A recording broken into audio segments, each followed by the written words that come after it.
Hello साथियों, आज हम आपको बताने जा रहे हैं सबूत, प्रूफ, साक्ष्य, एविडेंस तथा परिसाक्ष्य, टेस्टिमोनी, मौखिक साक्ष्य।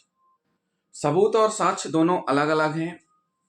सबूत साक्ष्य का प्रभाव है, जबकि साक्ष्य साधन है। मतलब सीधी सी बात है कि सबूत और साक्ष्य दोनों पर्यायवाची नहीं हैं और सबूत साक्ष्य का प्रभाव है। साक्ष्य वह साधन है जिसके द्वारा तथ्य साबित किया जाता है। सबूत निश्चितता उत्पन्न करता है। सबूत साक्ष्य का परिणाम है। साक्ष्य साबित करता है। इसको एक बार समझ लीजिए। तथ्य का सबूत और तथ्य का साक्ष्य दोनों पर्यायवाची नहीं है। सबूत साक्ष्य का प्रभाव परिणाम है, जबकि साक्ष्य वह साधन है जिसके द्वारा तथ्य साबित किया जाता है। सबूत समुचित साक्ष्य की वह मात्रा है जो आश्वासन और निश्चितता उत्पन्न करता है। इसलिए कार्यकरण काउज एंड इफेक्ट की भांति साक्ष्य सबूत से भिन्न है। साक्ष्य वह बात है जो स्पष्ट या साबित करती है। सबूत साक्ष्य का परिणाम है, फल है, जो अपिकथित तथ्य के पुष्टिकरण या खंडनार्थ पेश किया जाता है। इस प्रकार यह स्पष्ट है कि साक्ष्य वह है जो साबित करता है। मतलब सीधी सी बात है, साक्ष्य क्या है?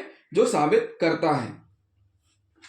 तो प्रूफ और साक्ष्य दोनों चीजें अलग अलग हैं। साक्ष्य घटनाक्रम घटित हुई।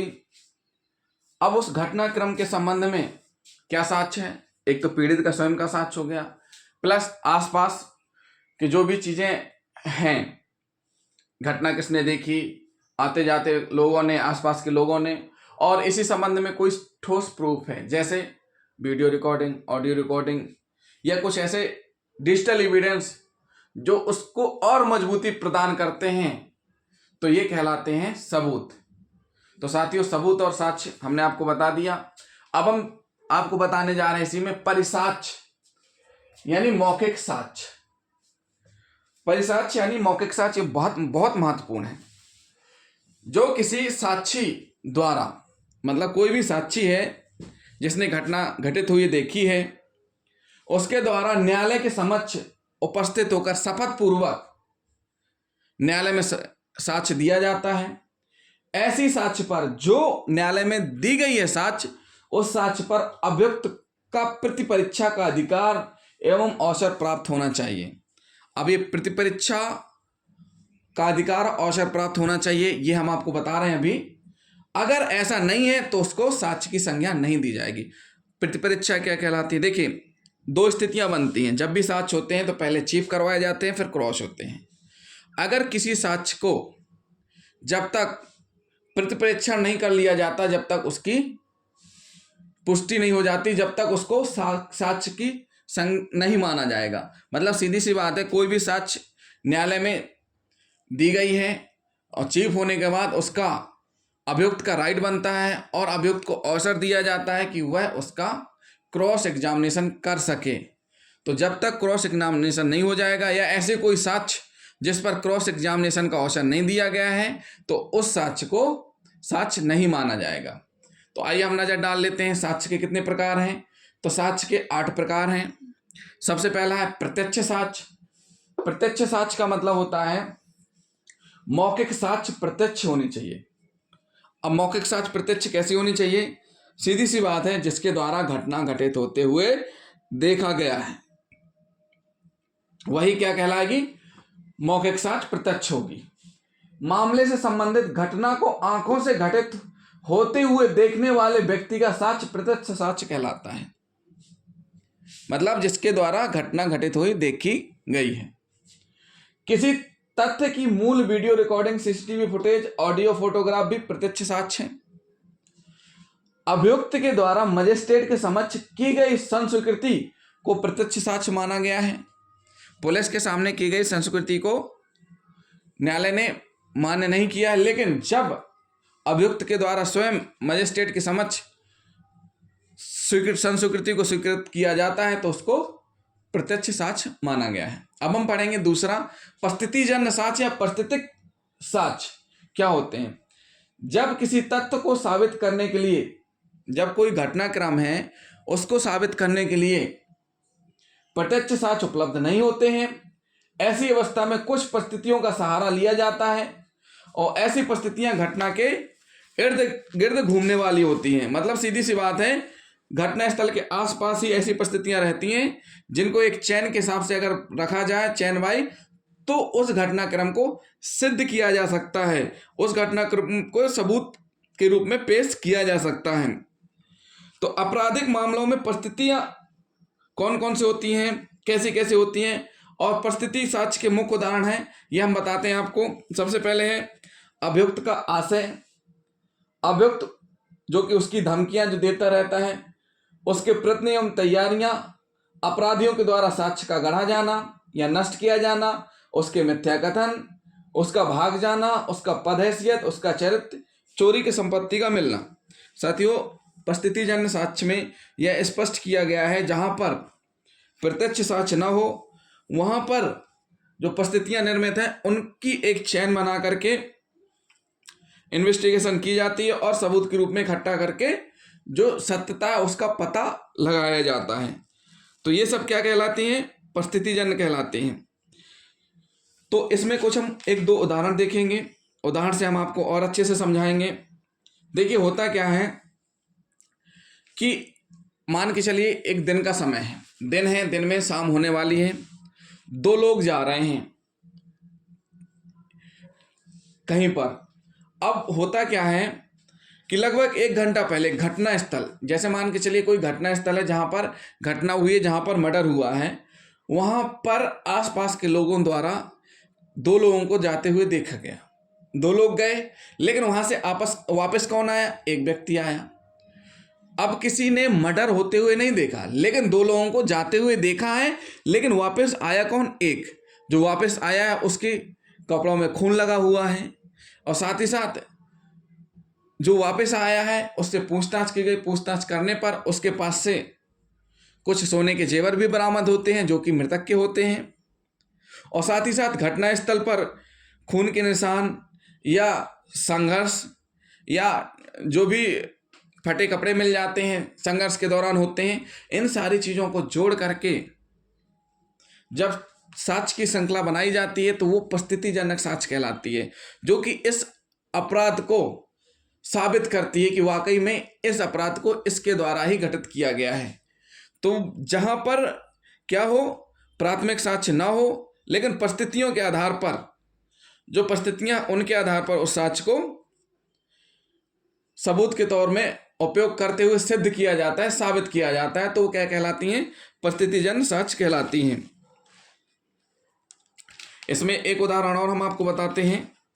ये उदाहरण है जहर से संबंधित। होता क्या है कि विष देने द्वारा हत्या के मामलों में न्यायालय को सावधानी पूर्वक साक्ष्य देखना चाहिए। उसमें 4 महत्वपूर्ण परिस्थितियां बताई गई हैं। अभियुक्त के लिए मृतक को जहर देने का एक स्पष्ट हेतु होना चाहिए, मतलब कोई ना कोई कारण तो होगा जिसके आधार पर सामने वाला उसको जहर देगा। दूसरा, मृतक कथित जहर दिए जाने के कारण मरा हो। अब जिस जहर से मौत हुई है वह जहर उसके द्वारा दिया जाना चाहिए, अभियुक्त के द्वारा। और तीसरी कंडीशन इसमें है कि वही जहर अभियुक्त के कब्जे से भी बरामद होना चाहिए। और चौथी कंडीशन, अभियुक्त के पास मृतक को जहर देने का अवसर होना चाहिए। ऐसा नहीं है कि मरने वाला है भोपाल में और अभियुक्त है दिल्ली में। अब वहाँ इस स्थिति में पुलिस अगर कोई भी इन्वेस्टिगेशन एजेंसी अभियुक्त के पास से वही जहर बरामद कर दे जो उसने खाया है, तो यहाँ पर ये चैन टूट जाएगी। क्यों? क्योंकि उसके पास अवसर तो है ही नहीं देने का। तो सीधी सी बात है, क्या होना चाहिए? अवसर। जैसे 2 दोस्त है, आपस में मिल रहे हैं, चाय पी रहे हैं, कॉफ़ी पी रहे हैं, उठ बैठ रहे हैं, खाना खा रहे हैं, तो ऐसी परिस्थितियां जिनमें कि सामने वाले के पास अवसर है उस जहर को देने का, तो ये ऐसी परिस्थितियां क्या कहला जाती हैं? परिस्थितिजन्य साक्ष्य कहला जाती हैं। अब हम पढ़ेंगे भौतिक या वास्तविक साक्ष्य। वास्तविक साक्ष्य को वस्तु साक्ष्य कहते हैं, जो कि भौतिक वस्तुओं द्वारा प्रस्तुत होता है और न्यायालय के निरीक्षण के लिए पेश किया जाता है। क्या होता है? न्यायालय के निरीक्षण के लिए पेश किया जाता है। यह साक्ष्य भौतिक यथार्थ के रूप में न्यायालय के समक्ष प्रस्तुत किए जाते हैं, जिससे अपराध किया गया हो वास्तव में ये वही रहते हैं और न्यायालय इनका निरीक्षण करती है कि हाँ बिल्कुल सही है। और साथ ही साथ ये से जो साक्ष्य रहते हैं, लाठी, बल्लम, बंदूक, छुरा, चाकू, बका, इनका प्रिजर्वेशन बहुत ही सावधानी पूर्वक किया जाना चाहिए, क्योंकि हाल ही में सुप्रीम कोर्ट ने एक निर्णय दिया है एनडीपीएस एक्ट के मामले में कि अगर प्रिजर्वेशन सही से नहीं किया गया है तो आने वाली रिपोर्ट मान्य नहीं होगी। तो ये क्या कहला जाते हैं? भौतिक या वास्तविक साक्ष्य, जो कि भौतिक वस्तुओं द्वारा प्रस्तुत होते हैं, न्यायालय के निरीक्षण के लिए पेश किया जाता है। का पर खा की चाकू से हत्या करने का आरोप लगाया गया है। गा का कथन है कि उसने का को खा के चाकू भोंकते हुए देखा।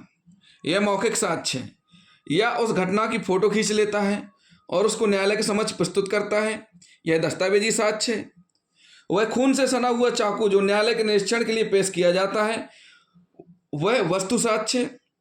पेश की गई चीजें सुसंगत तथ्य है जो उन लोगों के मौखिक कथन द्वारा साबित किए जाते हैं जो कि उनको जानते हैं। तो साथियों, ये हुआ एक छोटा सा उदाहरण जो कि भौतिक शास्त्र से संबंधित था, कि मतलब कह रहे हैं कि का पर खा को चाकू से हत्या करने का आरोप लगाया है और गा के द्वारा का को खा को चाकू भोंकते हुए देखा गया है। यह मौखिक साक्ष्य है। या उस घटना की फोटो खींच लेता है और उस न्यायालय के समक्ष प्रस्तुत करता है, यह दस्तावेजी साक्ष्य हो गया। वह खून से सना हुआ चाकू न्यायालय के निरीक्षण के लिए पुलिस बरामद करके पेश करती है, जो कि वस्तु साक्ष्य है। तो ये क्या कहला गया? भौतिक या वास्तविक साक्ष्य।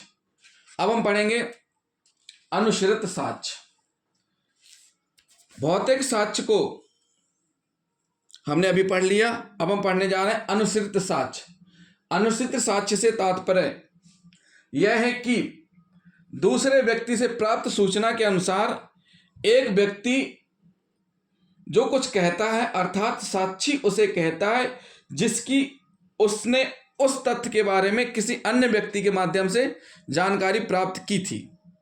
यह ऐसा बयान होता है जो किसी साक्षी द्वारा उस चीज के बारे में किया जाता है जो किसी व्यक्ति द्वारा न्यायालय के बाहर कही या घोषित की गई रहती है। अनुश्रित साक्ष्य को असंगत माना गया है, इसलिए यह ग्राह्य नहीं है। तो सीधी सी बात है, अनुश्रित साक्ष्य को ग्राह्य नहीं माना गया, इसलिए साक्षियों को वही साक्ष्य देना चाहिए जो उनके द्वारा स्वयं सुना या देखा गया है। उससे यह अनुमान लगाने का उत्तरदायित्व उन पर नहीं अपितु न्यायालय पर है। मतलब सीधी सी बात है, साक्षियों को वही साक्ष्य देना चाहिए जो सुना या देखा गया है। एक उदाहरण ले लेते हैं अनुश्रित साक्ष्य का। का ने खा के विरुद्ध एक परिवाद दायर किया और आरोप लगाता है कि खा ने उसे लाठी से खूब पीटा है। गा गवाह के रूप में पेश किया जाता है। देखिए, का ने खा के खिलाफ एक न्यायालय में परिवाद लगाया, आवेदन लगाया, और उसमें क्या लिखा है कि का के द्वारा खा को पीटा गया है, मतलब खा ने उसे लाठी से पीटा है। का ने खा के विरुद्ध एक परिवाद लगाया। का ने किसके विरुद्ध लगाया? खा के विरुद्ध एक परिवाद लगाया और उस परिवाद में कहा गया कि खा ने उसे लाठी से खूब पीटा है। गवाह कौन है? गा को गवाह के रूप में पेश किया जाता है। गा कहता है कि उसने स्वयं घटना को नहीं देखा बल्कि किसी ने बताया है। इस घटना का देखने का श्रेय किसी अन्य व्यक्ति का है, ना कि गवाह का। अब जो यहाँ पे जो गवाह पेश किया गया, मतलब का ने खा के विरुद्ध एक परिवाद पेश किया, का के द्वारा पेश किया गया कि खा ने उसको मारा, गवाह है गा, और गवाह जो गा है वो कोर्ट में आकर के कहता है उसने देखा नहीं है लेकिन किसी ने उसको बताया है। तो ऐसी साक्ष्य अनुश्रित साक्ष्य कहलाती है, जो कि मान्य नहीं है। वही साक्ष्य मान्य है जो सुनी हो और देखी गई हो। अब हम पढ़ेंगे प्राथमिक साक्ष्य। प्राथमिक साक्ष्य क्या होती है? प्राथमिक साक्ष्य तो आप सभी जानते होंगे। प्राथमिक यानी मूल साक्ष्य। प्राथमिक में मूल दस्तावेज को ही न्यायालय के निरीक्षण के लिए प्रस्तुत करना, घटना को घटित हुई देखने वाले किसी साक्ष्य का साक्ष्य। मतलब सीधी सी बात है, जो मूल साक्ष्य है वही न्यायालय में पेश किया जाना चाहिए, जो कि घटना को घटित हुए देखने से संबंधित हो, यानी जिसमें घटनाक्रम रिकॉर्ड हुआ हो, ना कि डब्ड करके, ना कि स्पीकर में चालू करके दूसरा, ना कि कॉपी पेस्ट करके। सीधी सी बात है, जो कि मूल होता है। तो प्राथमिक साक्ष्य हमने आपको बता दिया। अब हम पढ़ेंगे द्वितीय साक्ष्य। किसी मूल दस्तावेज के नष्ट हो जाने पर द्वितीय साक्ष्य कब पेश किया जाना चाहिए? सबसे पहले बात तो ये है किसी मूल दस्तावेज के नष्ट हो जाने, किसी मूल दस्तावेज के खो जाने पर, किसी मूल दस्तावेज के अति दूरदर्शी स्थान पर होने के कारण, जिससे कि न्यायालय में परीक्षार्थ पेश करना असंभव होता है, तब दस्तावेज की मिरर इमेज क्लोन न्यायालय में पेश की जाती है। अगर आपके पास प्राथमिक साक्ष्य है तो उस साक्ष्य को आपके द्वारा नष्ट कर देना यानी साक्ष्य मिटाने जैसा माना जाएगा। इसलिए अगर प्राथमिक साक्ष्य है तो प्राथमिक साक्ष्य को पेश किया जाए। प्राथमिक साक्ष्य की जगह द्वितीय साक्ष्य कब पेश किया जाएगा? जब ऐसी परिस्थितियां निर्मित होंगी कि नष्ट हो गया हो, बहुत दूर हो, खो गया हो, जिसे न्यायालय के समक्ष पेश किया जाना संभव नहीं है। उस स्थिति में मिरर इमेज क्लोन ओबीसी धारा 7 में धारा 65B के तहत पेश की जाएगी, तो ये कहलाएगी द्वितीय साक्ष्य। फिर हम पढ़ेंगे मौखिक साक्ष्य क्या है, जिसे गवाह ने स्वयं न्यायालय के समक्ष उपस्थित होकर मुख से कहकर व्यक्त किया है कि उसने घटना देखी व सुनी है, जो कि घटना के सामने था। तो मौखिक साक्ष्य प्रत्यक्ष होनी चाहिए। कैसी होनी चाहिए? प्रत्यक्ष होनी चाहिए, सुनी सुनाई नहीं होनी चाहिए। फिर है 8वां दस्तावेजी साक्ष्य।